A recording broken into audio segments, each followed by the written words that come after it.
अच्छा भैया, हम भोजपुरी लोकगीत विरहा गायक कलाकार राधे श्याम यादव भोजपुरी में आप सब लोगन का पांव छू के पलगी करतानी।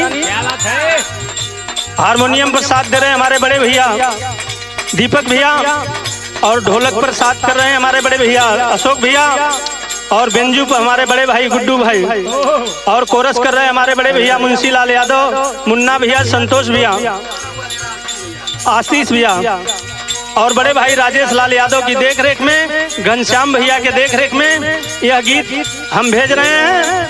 हमें आशा नहीं पूर्ण विश्वास है आप सभी लोगों को पसंद आएगा। एगो दुल्हन चैत का महीना नियर आ गई भैया, अपने बलम परदेसी से रजस भैया कहलस कि एक दिन ले चलता, मैं पलना माई का मेला दिखा देता। कला रे पगड़ी घबराने की बात ना हो, चला हम लिया के चलब। कैसे?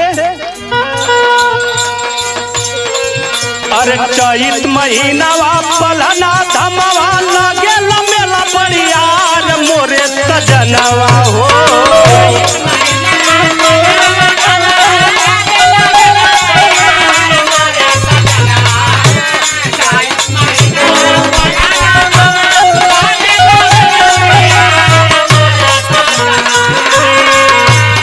चैत महीनवा पलना धमवा लागे मेला बड़ियार मोरे पलमुआ हो, मोरे सजनवा हो।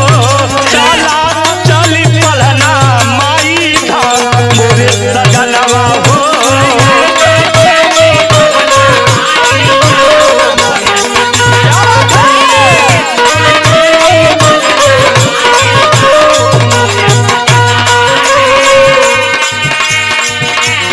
घनश्याम भैया दुल्हन बतौलस कि मेला में के चली, कैसे कैसे वहाँ भेंट हुई।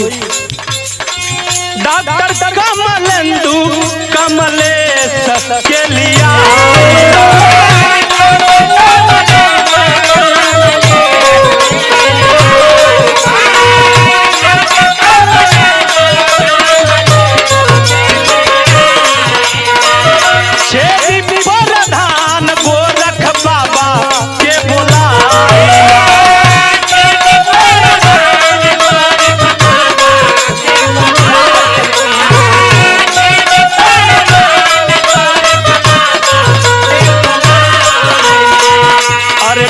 चुनरिया लेके दुआरिया पहले से बाटे ठाढ़ मोरे सजनवा हो।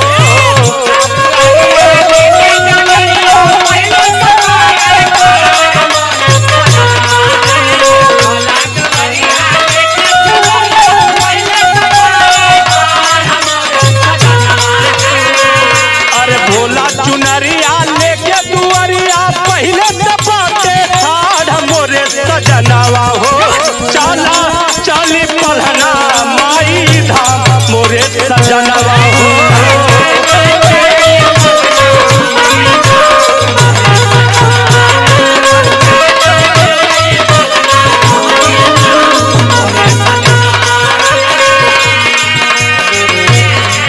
राजेश भाई और दुल्हन बतौलस कि मेला में दीपक भैया का सामान लेके के आई। का बतौलस? पान सुपारी नारियल 10 रख ले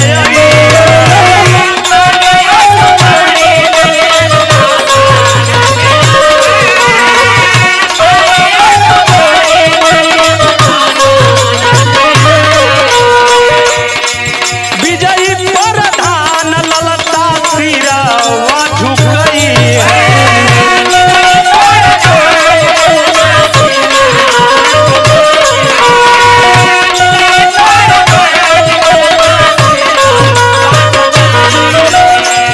अरे जसवंत बहादुर विजय शंकर करल जय जयकार मोरे सजनवा हो।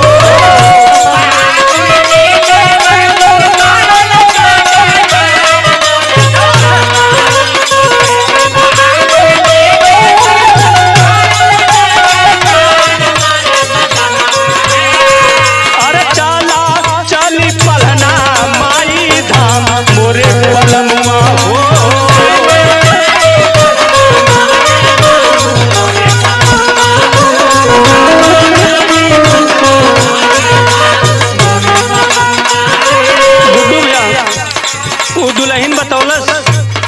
कि बहुत दिन से मनौती मन ले ही बड़ी इच्छा बा पलना माई के दर्शन करे के। का कहले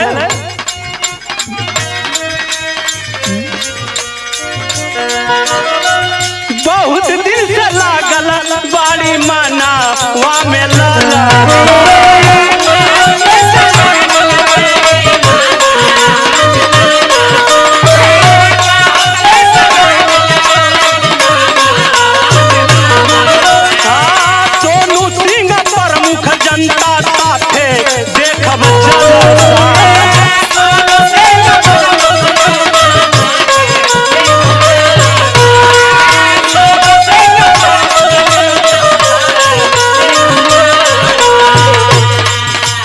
बीती रही आऊगी किरनी हो भोर भिनसार मोरे सजनवा हो।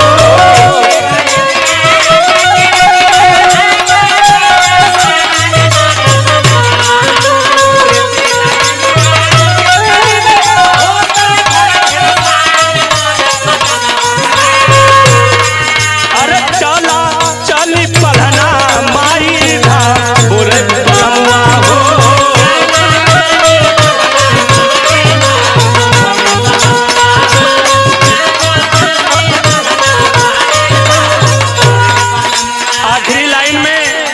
दुल्हन बतौलस कि वहाँ और के मेला में मिली। का बतौलस कुसुम राजा राधे श्याम आई है गवाई।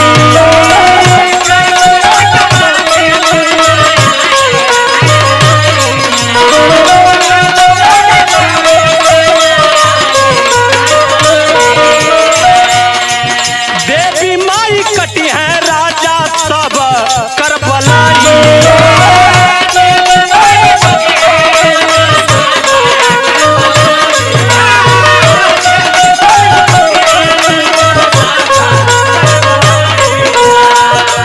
श्यामदेव गुरुभारी अइल दुआरी देहाती लाचार मोरे सजनवा हो।